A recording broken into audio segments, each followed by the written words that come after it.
We all want to be happy. And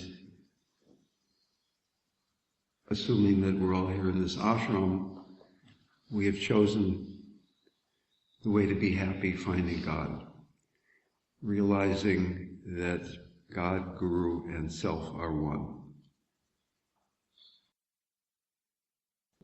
At that level, looking around the room, we're all Self, we're all God, we're all Guru. But to create a mind that's stable enough to realize that, we have to be able to be with all the differences in the room also, without being thrown off balance. I've lived in ashrams in India and in America, and even though here in the ashram we're not raising children or making money, I realize acutely how difficult it is to be in an ashram thrown into intimate contact, not too intimate, but intimate contact with others who you might not choose to be living with, people that have all kinds of unusual personalities and are drawn here away from the hustle and bustle of ordinary life. The Dalai Lama says, if you want others to be happy, practice compassion. If you want to be happy, practice compassion. Well, the first part is pretty obvious. You want others to be happy, you practice compassion for them. But imagine, truly imagine, how simple your life would be if your motivation for action moment to moment was compassion. Not, do they like me? Am I getting enough? Is this going to work? But is this the compassionate thing to do right now in the universe? And if we can live in that way, then our mind becomes stable because we're not having to juggle each experience. We're just coming back again and again, resting in compassion. And consequently, the path to this realization that God, Guru, and Self are one, that in fact everything, everyone is the beloved, that realization becomes apparent. But as long as we're caught in all the differences, that realization keeps moving further away in the distance.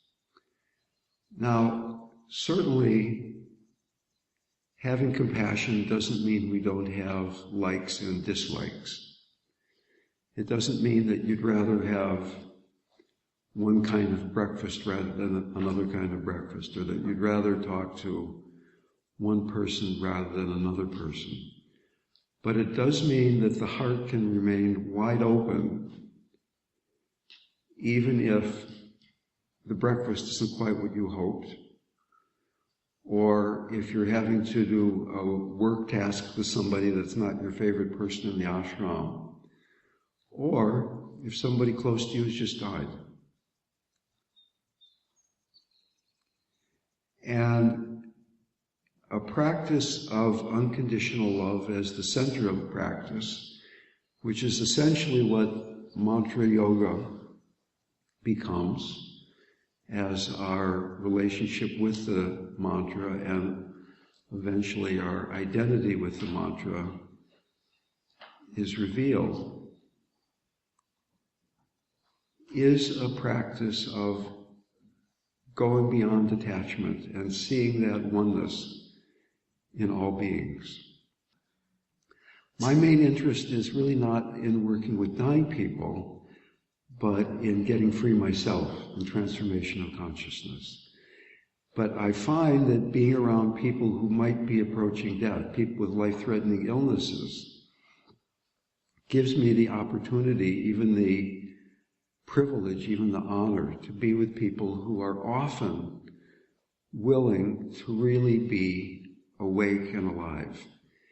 If I don't know if I'm ever going to see you again, if we really knew that, that this is the chance for us to look into each other's eyes. This is the chance to love each other. This is the chance to not just love each other, but have compassion for the different ways we can see uncried tears in other people's faces. We look around the room and some faces are more joyful than others. Some people are pretty serious. Some people are still waking up.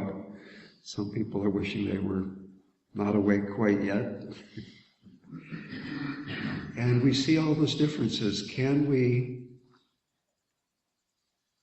have those differences be something that awakens our hearts?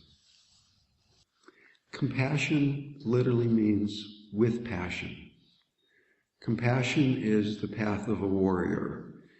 We often think of compassion or love as something nice and sweet. We sing songs to Krishna, we open our hearts, we raise our hands in joy as we remember God. But compassion truly is the work of a warrior because it requires opening our hearts to pain. Opening our hearts to pain in ourselves and in others. It's a daring practice. And it really requires gently leaning into the suffering that arises around us and even within us. The trick is when our hearts find something that is difficult. Instead of doing the habitual thing that is so easy and so common to close, to deny, to not feel, can that difficulty be that which inspires us to open our hearts even more? That which is a challenge be the inspiration to a deeper commitment to living from our hearts. And then as we do that, the path that we're really here for, the path of freedom, the path of moving beyond all suffering, the path of being a force for healing in the world, opens very, very naturally. But to the extent we're pushing away suffering, we're pushing away that Godhead in ourselves and in each other. What exactly is compassion? It's the ability to keep our hearts wide open when suffering arises. It's exactly the same as devotion, but instead of turning our hearts toward God, it's turning our hearts toward those places where we see suffering. Compassion has certain qualities: a spacious heart, a warm heart, a connected heart. If in any moment your heart doesn't feel warm, if it feels cool, there isn't that tenderness, then that can be the inspiration to open even to that. If your heart doesn't feel connected to the person you're looking at, to the way you're looking at yourself, to a group of people, that too can be the inspiration to open your heart. I find that the quality of spaciousness is the main feeling that I get out of compassion. Once again, rather than compassion being a fuzzy feeling, it's allowing your heart to be wide open when there is suffering. And wide open means there's not room for self. Wide open means there isn't an I even who's feeling, I'm being compassionate now. Because even that closes down the space in our heart. The heart is boundless. The heart is boundless enough so that not only all the suffering in this room, all the craziness that is life in an ashram has space to be in your heart, but all the suffering in the world.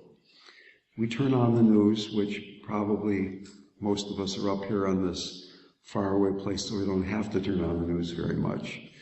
But when we turn on the news, what we see, unless we look at the sports page, is the failures, the ways that people aren't able to be with each other, that people are abusing each other and hurting each other and killing each other, and power plays in Congress. Wendell Berry, the poet, said, you have to imagine lives that are not your own. how difficult that is to really imagine what it would be like to be a mother in Syria and watch your child blown up.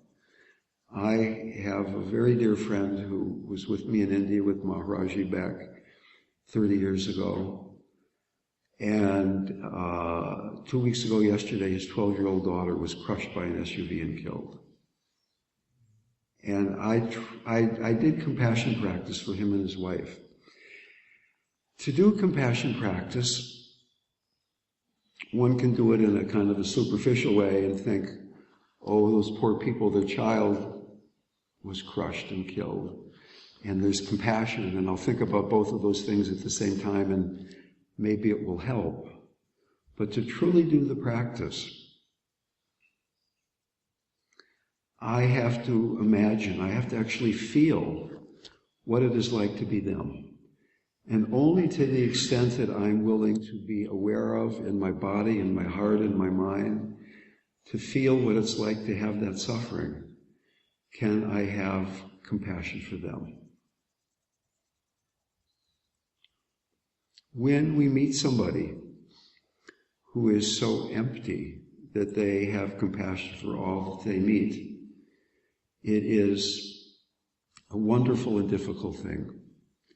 It is wonderful in the sense that you finally feel loved, and it's difficult because you realize that the only reason you're not totally connected with this person is because your heart is not open, but theirs is. And I had the great grace to be around Ananda Maima and Maharaji and many great saints in India and Tibet and America. And it's easy to talk about how wonderful it was to be around them, to receive their grace, to receive their wisdom teachings. But at the same time, I can say that being around Maharaji and living with him was the most difficult thing I've ever done. Because again and again, what I saw was the place that I wasn't compassionate for Dale, that I saw the places where there he was, available, and I felt like I was dying of thirst, and I had come to this ocean of nectar, and all I had was a tiny teaspoon that had a lot of holes in it. So I'd pick up some nectar, and before I could get it to my mouth, it would all fall out through the holes. And I would get just maybe a drop that happened to be resting in one little corner of that spoon. And there I was almost dying of thirst. Do we find ourselves in that situation? Now, traditionally, compassion is taught for others. We see the beggar on the side of the street in Calcutta, or the poor person here, the suffering person there. But in the West, what is often needed, at least as much, is compassion for ourselves.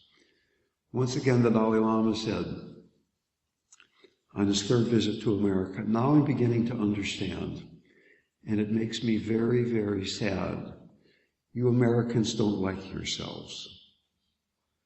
So imagine beginning this wonderful, difficult project of disidentifying with ego structure and identifying with living spirit, with true nature, from the initial stance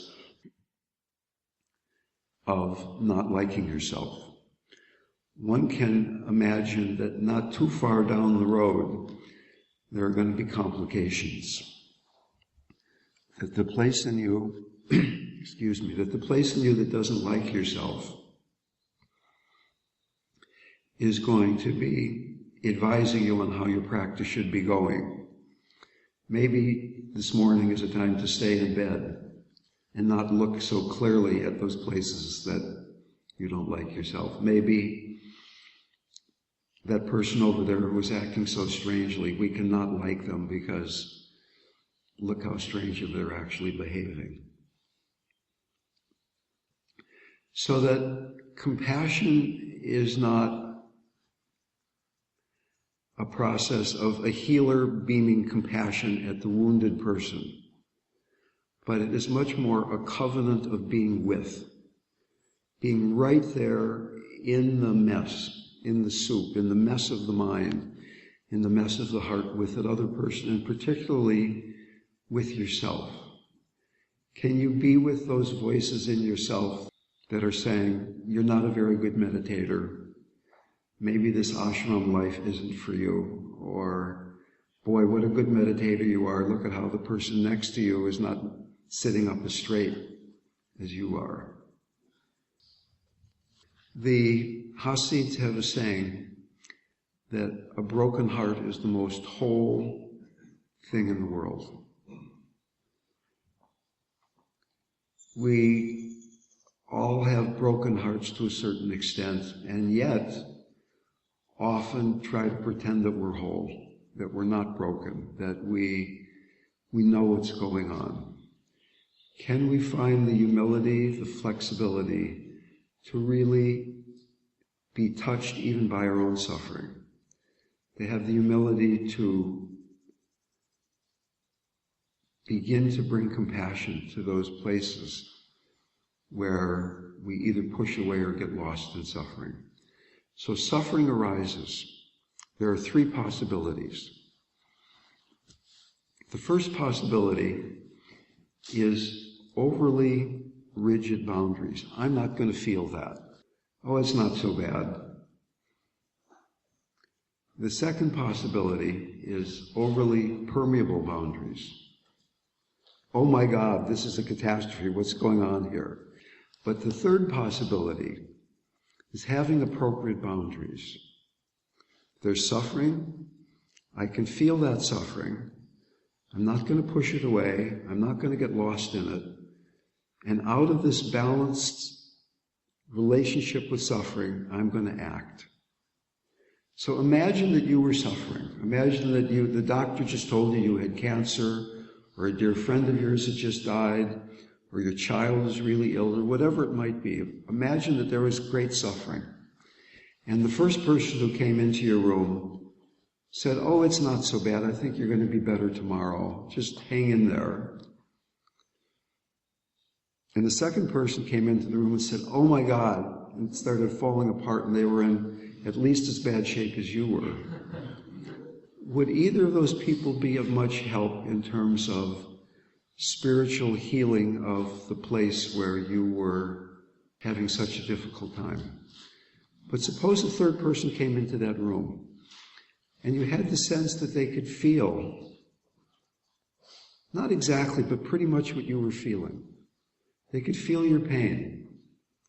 They weren't pulling back from it. They weren't getting lost in it. They were being there with you. They weren't trying to make it go away. They were just being there with you in that pain. What a gift that would be. When I came back from India, my first trip to India, 2 days after I came back from India, I turned bright yellow. And my poop turned white and my urine turned brown. As you could probably guess, I had a very intense case of hepatitis. In fact, I almost died. I think I got it from a dirty needle at an Indian hospital. I went into the hospital to get a blood test for malaria to see what kind of malaria I had, and instead of curing the malaria, they gave me hepatitis. But anyway, there I was, bright yellow, barely able to move. And I'd been in India for over a year. So my friends who hadn't seen me for a long time came by, and they all felt sorry for me. Oh, poor Dale, poor Ramdev, look how sick he is. And one by one, as they would leave, I didn't feel much better because they were looking at me with pity. Now, pity is the near enemy of compassion. It looks a little bit like compassion. You're feeling sorry for somebody, but your heart isn't really open. You're keeping the suffering at a bit of a distance. And finally, a friend of mine, Girija Brilliant, who had spent a lot of time in India, came by dressed up like a clown, and she danced around the room and laughed, and we laughed together. We never once mentioned how yellow I looked or how sick I felt. And when she left, I felt great. And I thought, which was compassion? Those people who were feeling so sorry for me, or this person who, actually she was a doctor, so she knew probably better than anybody else what I was feeling like. And I was really touched by that different, unexpected kind of compassion. Now, compassion obviously is a quality of the heart. And I believe everybody in this room, to one extent or another, is a devotee of God. We work with our hearts, we open our hearts. And at times, our hearts are not so open. Often, for most people, the heart is open when it feels safe, when the environment is supportive, when we're here in the shrine room, or when you're with somebody that you trust, you're with somebody who's being loving. But suppose you're with somebody who's not so supportive. Suppose you're with somebody who's being unkind, somebody who's being mean, somebody who's in so much pain themselves that you don't trust their heart. Can your heart stay open then? Not so easy. And that is because the open heart often needs support. It needs the full belly. It needs the quality of inhabiting the lower chakras. The heart chakra doesn't open without some support from below. So for many of us who are yogis, I've been meditating for well over 40 years, and it's come only to this. You can see it's a long, slow process. Still maybe more work to do.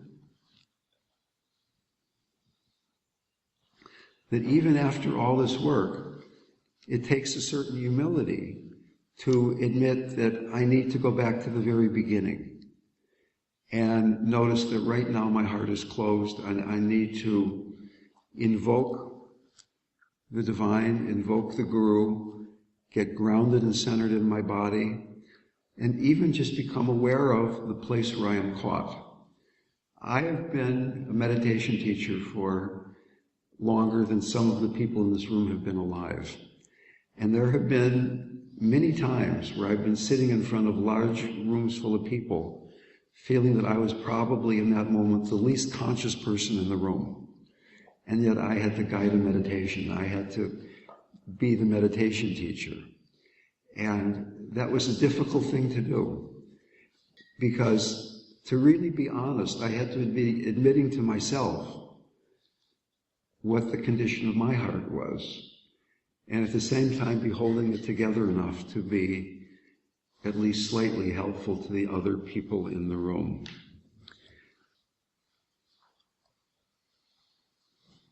Thomas Merton said, "Love and prayer are learned in the hour when prayer becomes impossible and the heart turns to stone."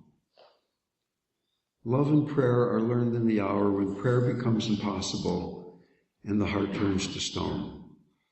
When your heart is open, when it doesn't feel like a cold, hard rock, when it feels nice and soft and moist, love and prayer are pretty easy. But in that moment, in that day, in that week, in that year where the heart feels like a rock, that's where we learn to pray. That's where we learn how to love. When everything in us is saying, I can't do that now. Can we open our hearts to even that? I'd like to read a poem by Thich Nhat Hanh, Swami Sita's countryman, a Buddhist monk. It's called Please Call Me by My True Names. Some of you may be familiar with this poem, a lovely poem about compassion.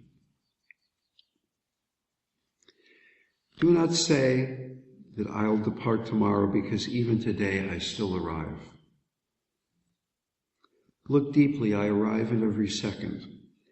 To be a bud on a spring branch, to be a tiny bird with wings still fragile, learning to sing in my new nest, to be a caterpillar in the heart of a flower, to be a jewel hiding itself in a stone, I still arrive in order to laugh and to cry, in order to fear and to hope.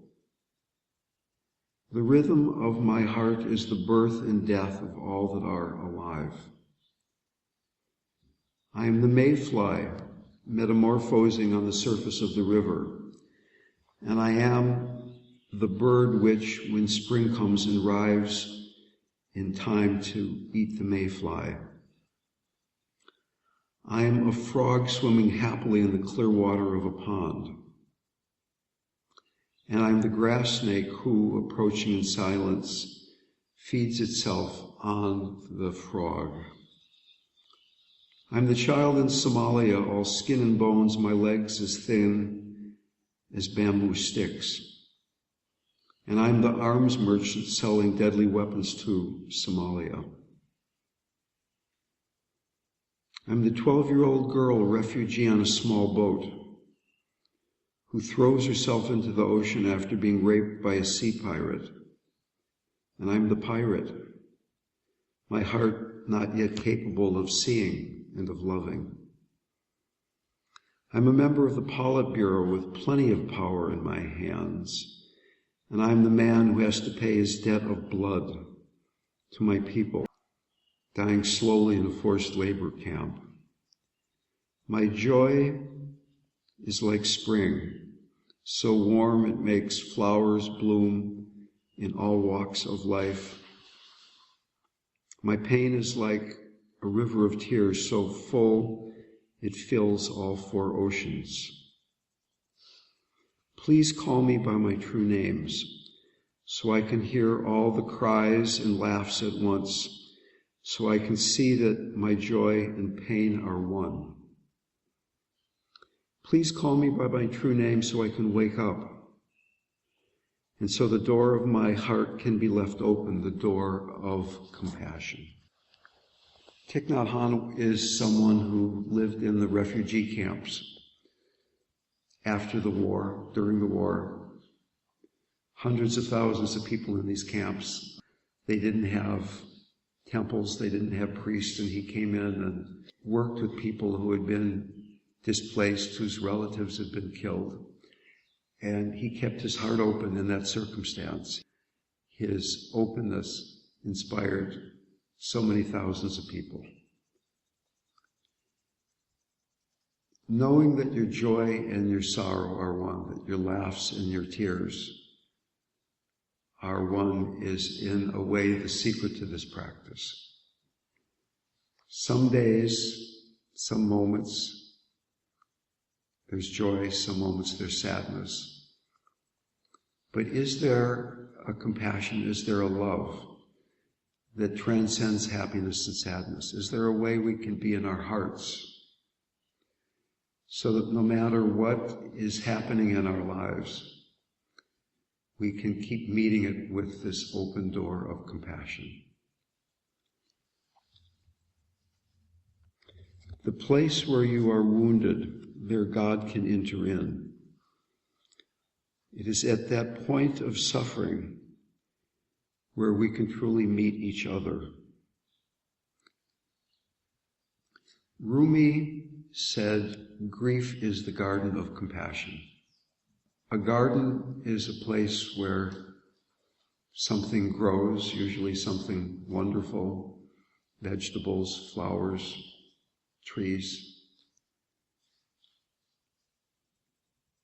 Compassion grows in the garden of grief.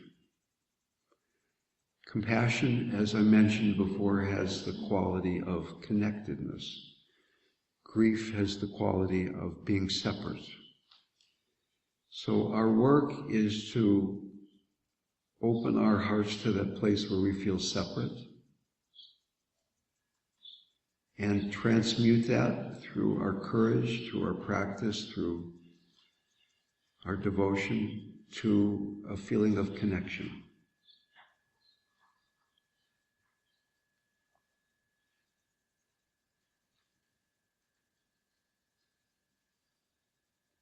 Right now, in this moment, is there a place where you feel at all disconnected from yourself? Maybe even you think what I'm saying is really interesting, Are you getting lost in your mind? Is even the excitement of the mind something that distracts from the heart?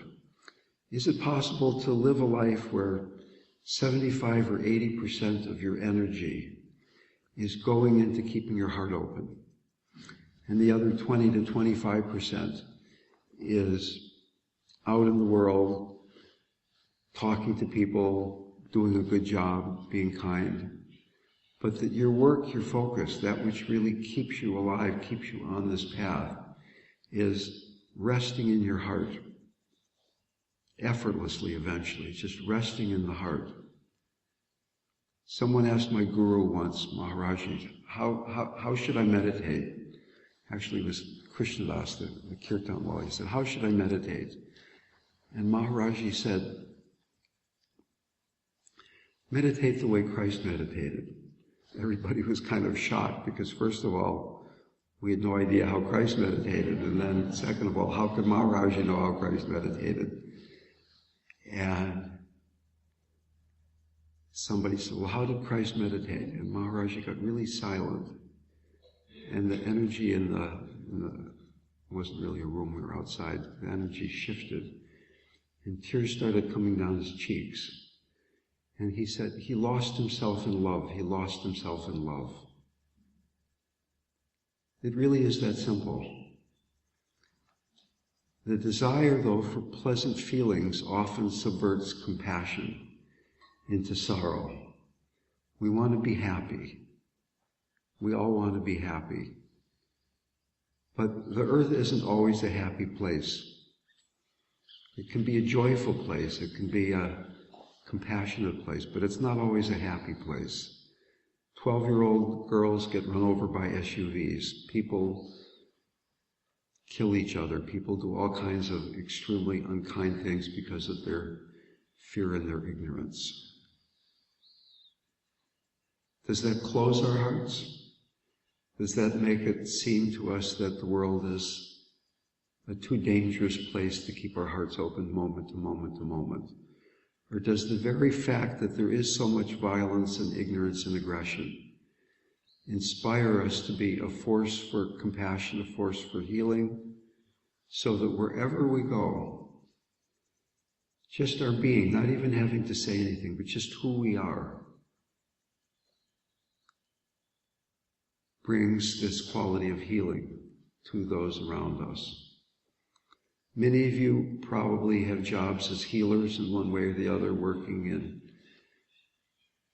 when you're in the ashram here certainly, but you go out of the ashram into hospitals or healing practices and work with people who are suffering. In Chinese medicine, they say there are 3 levels of healing. The first level of healing is when you actually invade someone's body. You do surgery or you put a pill in somebody's mouth. And the second level, actually there's 4. The second level is where you touch somebody. You massage them, you touch them. The third level of healing is you don't even have to touch somebody, you just talk to them. You give them wise advice. You tell them how to behave, how to live a more wholesome life. But the deepest level of healing is your being heals people when they come around you.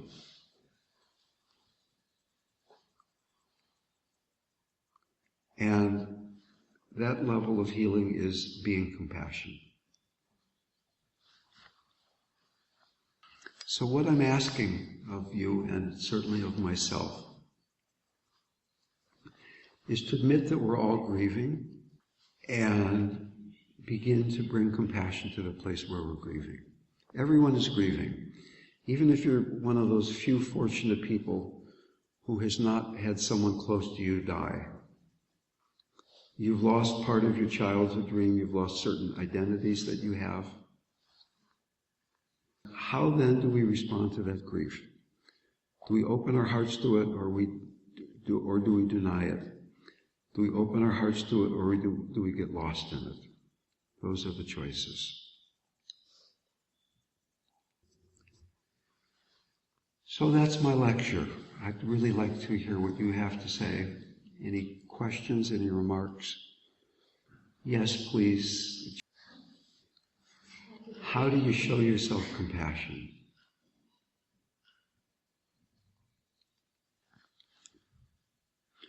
There certainly are practices. There's something called taking and sending that we explored at the workshop. I guess maybe you were there for that. It's described on the Living Dying Project website. There's a very simple practice called compassionate abiding that we can all do right now. Ask yourself right now, is there any place where you're not being kind to yourself? Any place where you feel disconnected, not warm-hearted toward yourself? Can you find this place in your body and breathe clarity into that place? Actually feel the place in your body where you don't feel self-love. And then you breathe in clarity to that place and you breathe out spaciousness. Breathe out spaciousness to the place where you're not kind to yourself. That's all there is to it. Do it for 2 or 3 breaths. Just create space around that place of resistance.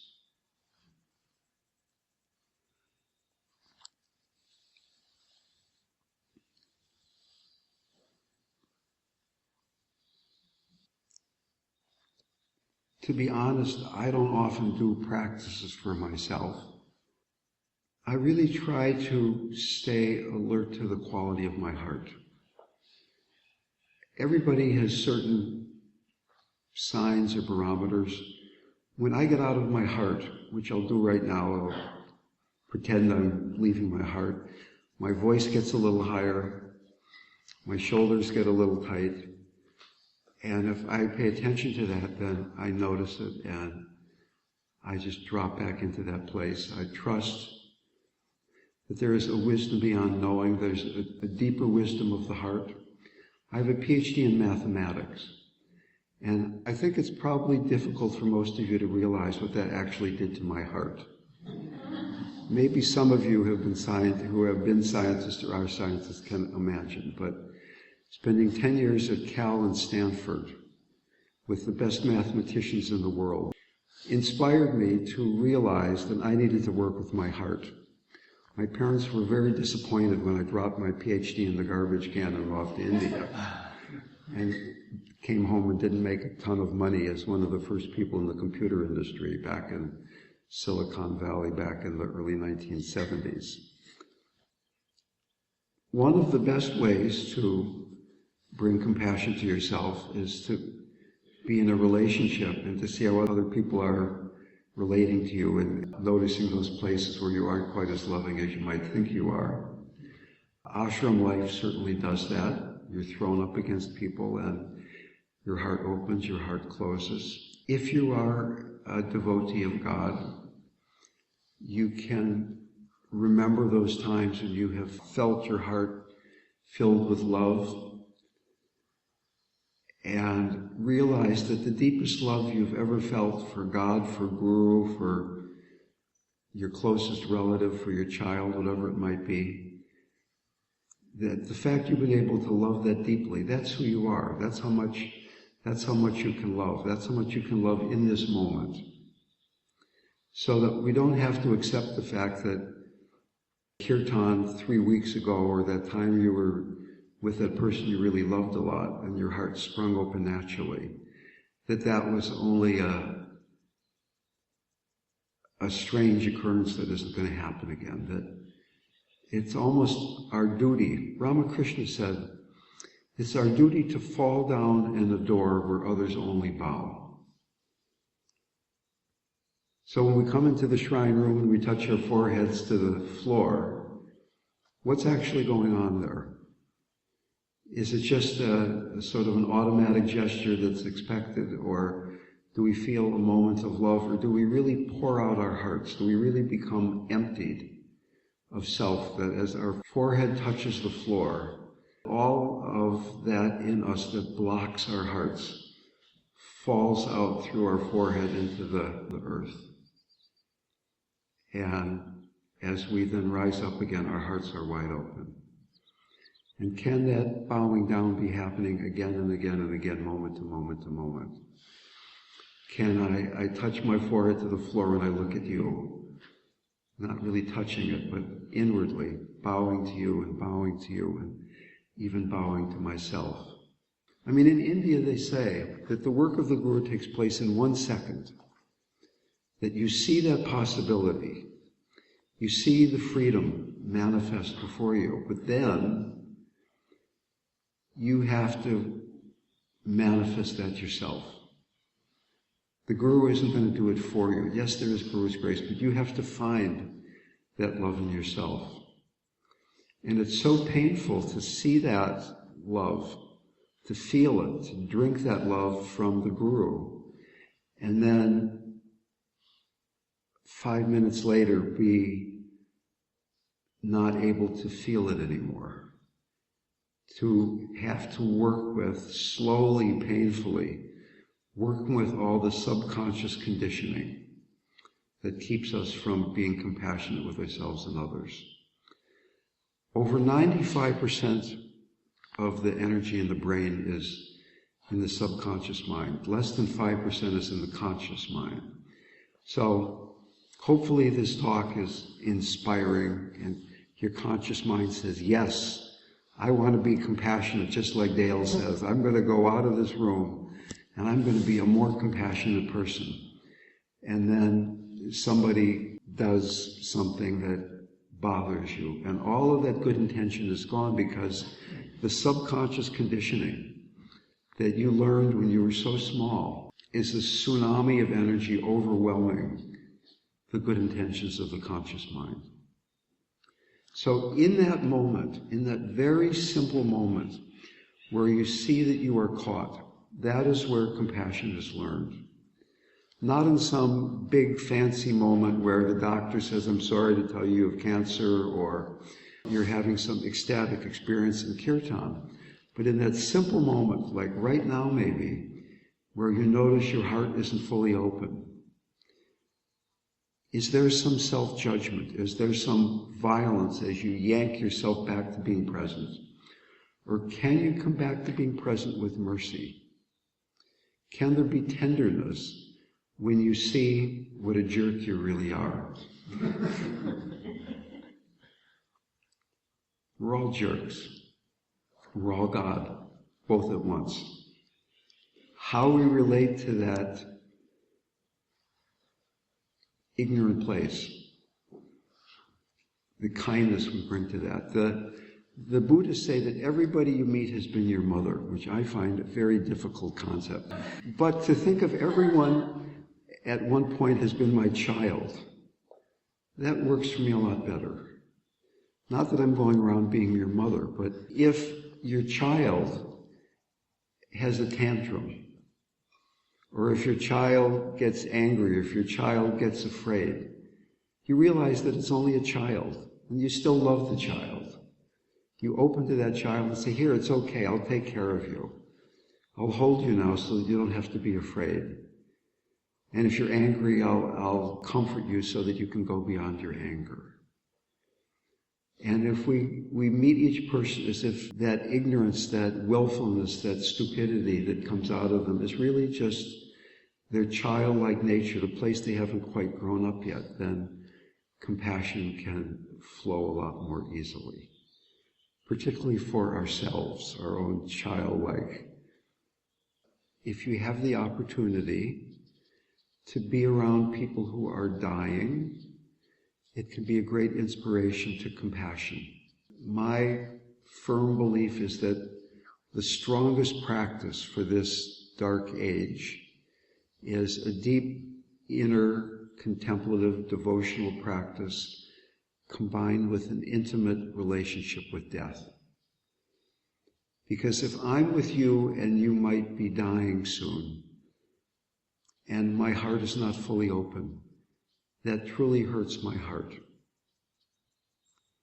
Because I don't know if I'm ever going to see you again. And this is my chance to love you. This is my chance to drink in who you are, for us to be united in our love.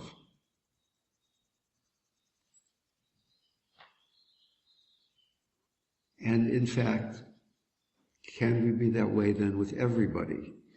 So that that quality that is revealed when we're around somebody who's dying begins to then bleed into the rest of our lives. We're all going to die, but we don't know when. Death is certain. The moment of death is uncertain. What does that then say about how we look at each other, how we take this next breath, how we leave the hall and go off to the next event in our lives? We may never see each other again. So that doesn't mean this moment is special. It's no more special than any other moment. It's no more special than getting up this morning and going to the bathroom and putting your clothes on and all those things. But it is equally special. This is the only moment in which you or I can awaken, the only one. This moment is the perfect expression of all the karma of our past life. And our only choice is, do we open to this moment with compassion, or do we open to it only partly because it's a difficult moment, thus creating further karma in the future? Again and again, dying into love. This is a poem from one of the bowls of Bengal, wandering minstrels who are crazy with love for God. My soul cries out, caught in the snare of beauty of the formless one. As I cry by myself night and day, beauty amassed before my eyes surpasses numerous moons and suns. If I look at the clouds in the sky, I see his beauty afloat, and I see him walk on the stars, blazing my heart, blazing my heart. Thank you all very much.